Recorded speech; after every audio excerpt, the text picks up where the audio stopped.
Now who's to judge who's a saint and who's a sinner? Lord, it's tough enough to trudge from brunch to dinner.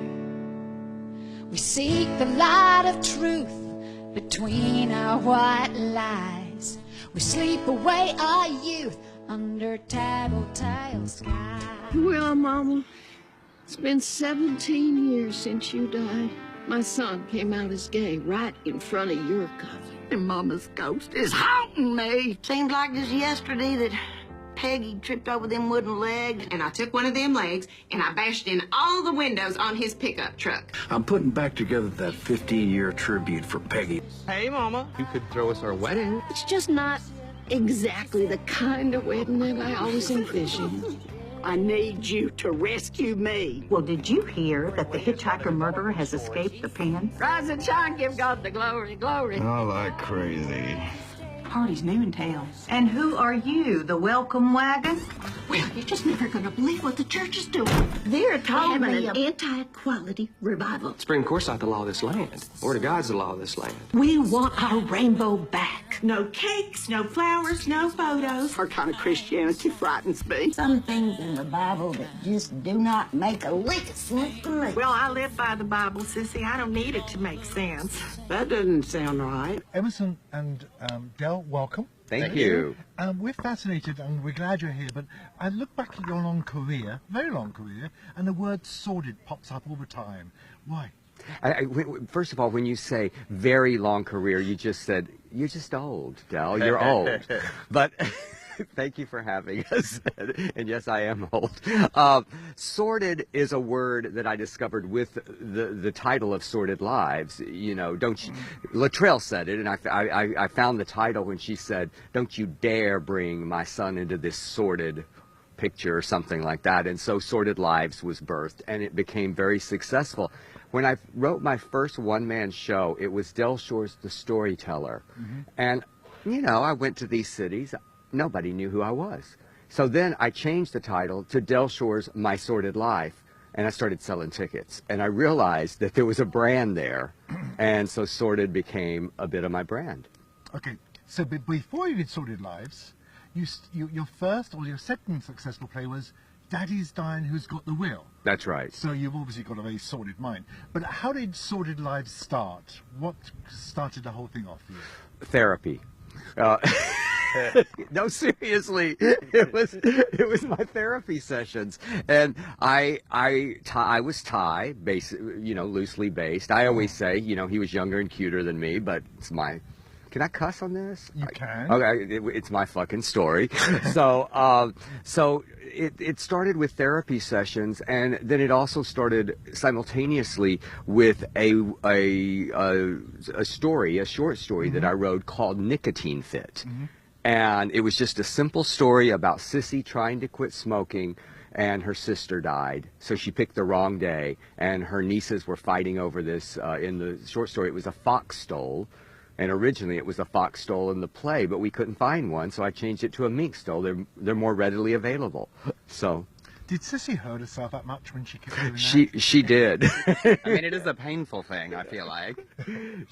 When we did the first film, there were so many takes. I mean, in the play, it's not that bad when Beth Grant was playing the role, but when she did the movie, we had to spray this fake skin that you can buy in an aerosol. Oh no. Yeah. Yes. I keep wanting to do this. No. Like I'm the reporter. You can do it to Emerson. Emerson, you came on board after the first movie, and you did Southern Baptist Sisters, didn't you? Didn't you star and perform in that? I did. That's how I met Del. I did a production of Southern Baptist Sisters in Dallas that he came to see, and so I moved to LA to be in the revival. So I came to Sordid Lives as a fan, first and foremost. A good old gay boy in Texas that this spoke to me the way it did so many other people. So, but we started with Southern Baptist Sissies, and then I joined the Sordid franchise with the series. So, do you join it because you're a sissy or you're white trash? I am much more of a sissy. I can relate to white trash. It doesn't really apply to my family. Yeah, but you swing a cat, you're going to hit a trailer in any of our families. That's the truth. So this is we met Leslie recently, and he put a lot of shade about you in particular. Oh. So well, What was it like working with him and the rest of the family for the last 20 years? And this is your chance to throw shade back. It was a 30-year nightmare. Wow. No, I'm not going to throw shade back at Mr. Jordan because I often say this, and I mean it from the bottom of my heart. My career and my life is better because of Leslie Jordan. I've had a funnier life, I've had a more rewarding life, and my work is so much better because he has graced his amazing talent in embodying these crazy. Who else could play Brother Boy? Yeah. I mean, seriously. When we did the new movie, we had a discussion, and we go, if this person doesn't come back, okay. If this person doesn't come back, okay. If Leslie Jordan won't come back, we have no movie. True? Yeah, absolutely. So, first of all, fuck him for throwing shade at me, and I love him dearly. It really is a giant family, and you can tell, like, that sort of speaks to why the work works He actually so well. said to me, you know what family's like, you need a break sometimes.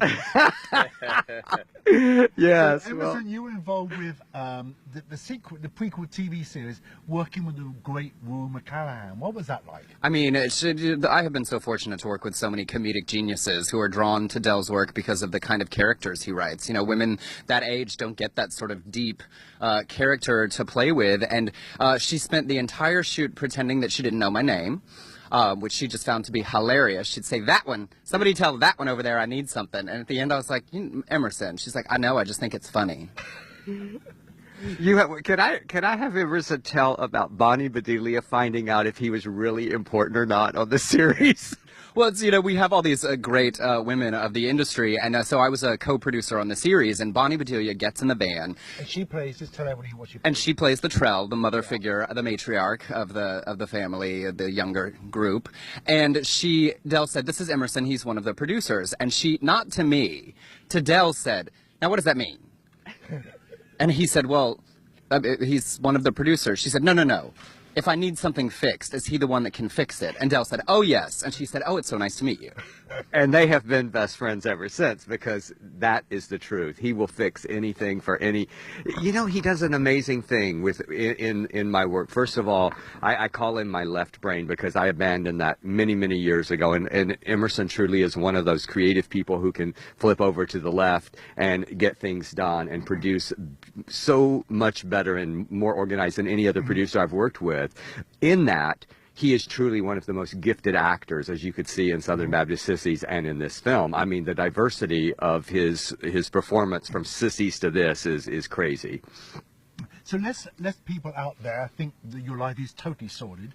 You have another life that I didn't know about. You co-wrote some of the Queer as Folk. You did some of Greg and Dharma and Greg. Which Yes. So you have this whole life outside.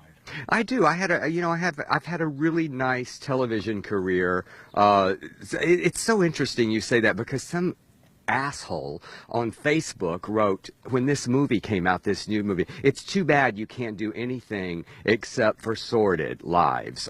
And I said, with no respect, here's my IMDb. Go and see how many episodes I have written of many TV shows, how many movies I have made since Sordid Lives. And I'm not like tooting my own horn, but I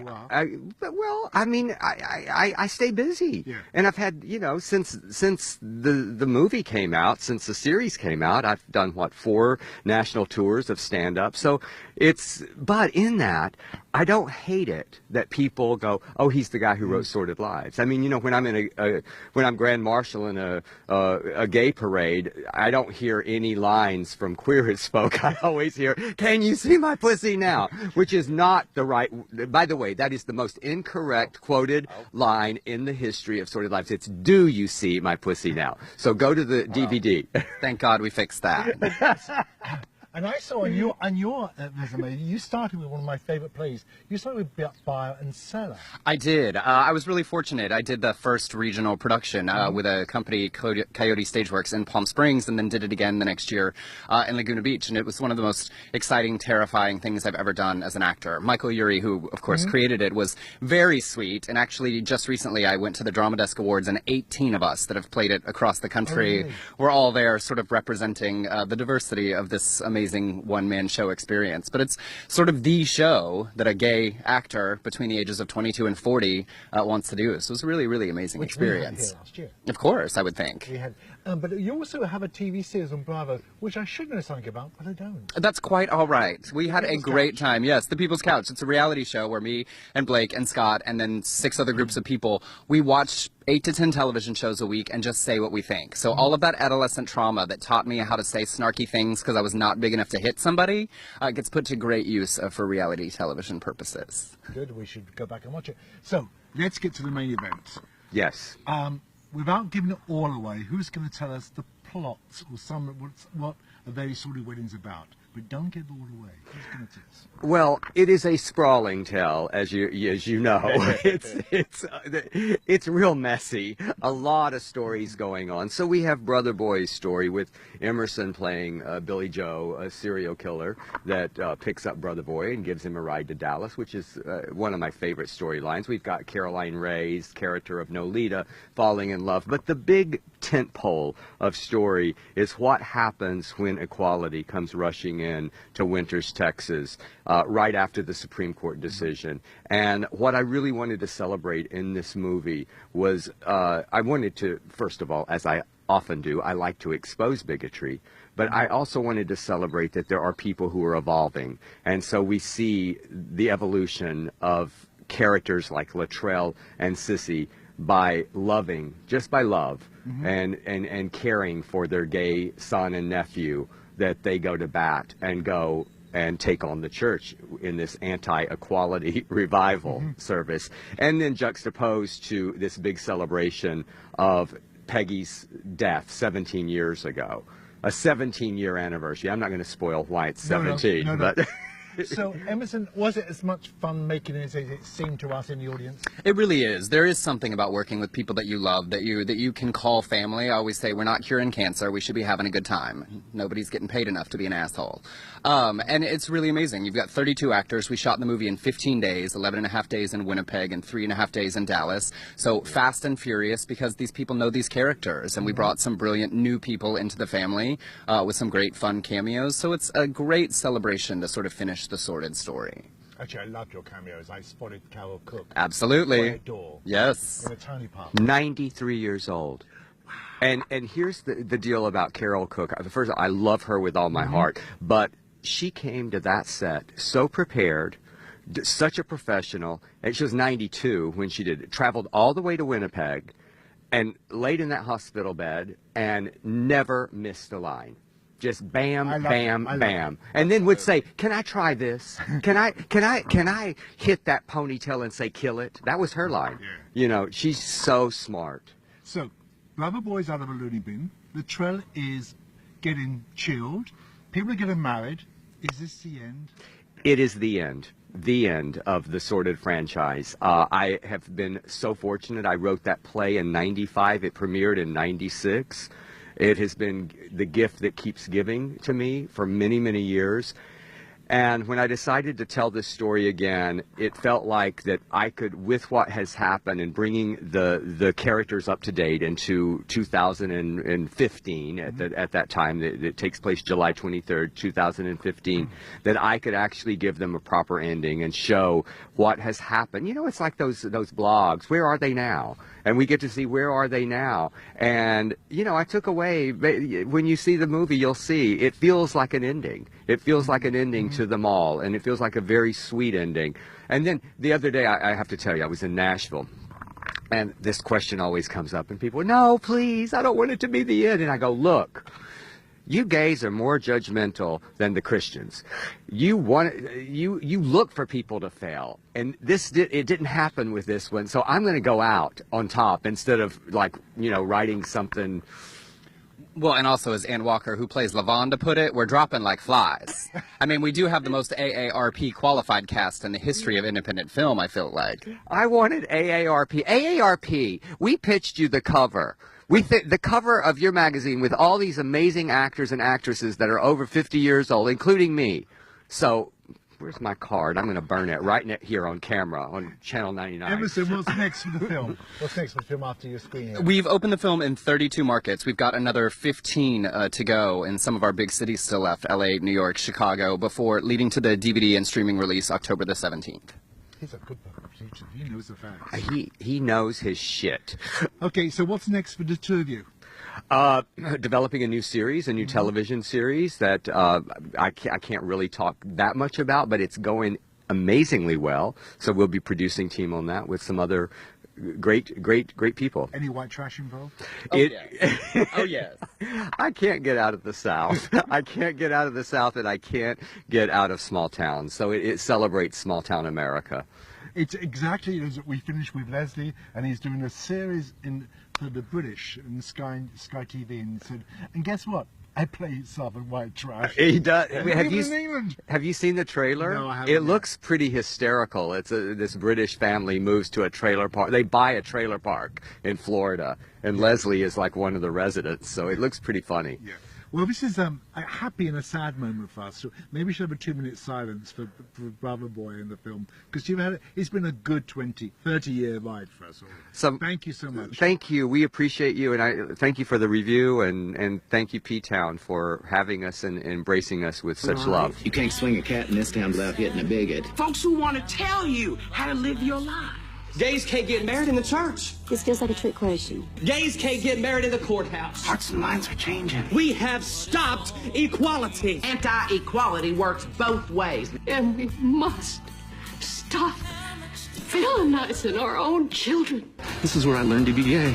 Underwood table. Welcome, welcome, welcome to the amateur show here in the Rose Room at S4. Ain't it a bit sorry that I saw it lies. All right, then. Oh! Get out! Lord! Oh, they're fighting over me!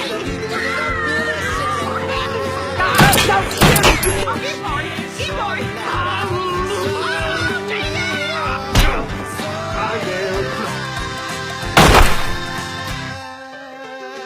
Not kind. I am so confused. Now who's to say who's a sinner and who's a saint? Who's to say who you can love and who you can't? Now it's easy for the pot to call the ghetto black. They're just jealous of